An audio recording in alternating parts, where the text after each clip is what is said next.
Hasib, I've noticed you're always glued to your phone, even at this hour. Don't you think it's affecting your sleep?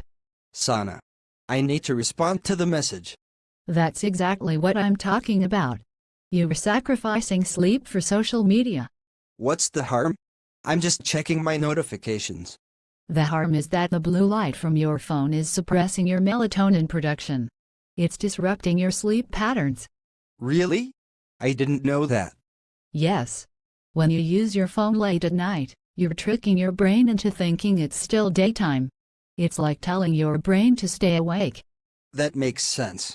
I do feel more alert when I'm scrolling through my phone before bed. Exactly. And it's not just about sleep. Excessive phone use before bed can lead to eye strain, headaches, and decreased productivity the next day. Wow, I had no idea. What can I do instead? You could read a book, listen to calming music, or practice relaxation techniques. Your brain will thank you. You're right. I'll try to limit my phone use before bed. That's a great start. Let's make a plan to establish a bedtime routine that doesn't involve phones. Sounds like a plan. This movie's script explores the concept of using mobile phones late at night and its effects on sleep and overall well-being.